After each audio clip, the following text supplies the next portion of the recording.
ഇത്രയും വലിയൊരു, അതായത് ഇപ്പോൾ നേരത്തെ പറഞ്ഞ ശമ്പളത്തിൻ്റെ കാര്യം പോകുന്നില്ല, നെഗോസിയേഷൻ്റെ കാര്യമൊക്കെ എല്ലാവർക്കും വാരിക്കോരി ശമ്പളം കൊടുത്തേക്കാന്നൊക്കെ കരുതിയാണ് നിർമ്മാതാവ് വരുന്നത്. പക്ഷേ സ്ക്രിപ്റ്റ് വായിച്ചു കഴിഞ്ഞപ്പോഴാണ് ആ പ്ലാനെല്ലാം തകിടം പറിച്ചത്. കാരണം ബഹുഭൂരിപക്ഷ ശമ്പളവും നമുക്ക് സ്ക്രീനിലേക്ക് കാണിക്കാൻ ആവശ്യമായി വന്നു. അപ്പോൾ ആ വലിപ്പം നമ്മൾ എഴുത്തിൽ തന്നെ ഉണ്ടായിരുന്നു. അപ്പോൾ അത് ഷൂട്ട് ചെയ്ത് തുടങ്ങിയപ്പോൾ അതിങ്ങനെ ചലഞ്ചിങ് ആവും നമുക്കറിയാമായിരുന്നു. അതുകൊണ്ടാണ് നമ്മൾ വിജയചേട്ടൻ വേണുചേട്ടനെ കൂടി പ്രൊഡക്ഷനിലേക്ക് കൊണ്ടുവരുന്നത്. കാരണം അങ്ങനെ ഒരു സ്കോപ്പുള്ള ഒരു വലിയ സംരംഭമാണ് ആട് 3.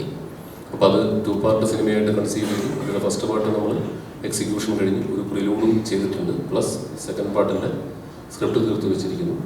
ഇതിൻ്റെ സ്വീകരണത്തിനനുസരിച്ച് നമ്മൾ അതിൻ്റെ ഷൂട്ടിങ്ങിലേക്ക് കടക്കുന്നതാണ്. ഇനി ഇതാ ഞാൻ പറയുന്നു, റെഡിയാണ്. ഹൈദരാലി ഉണ്ടെന്നുള്ള വരവറിയിച്ചതല്ലേ, എല്ലാം റെഡിയാണ്.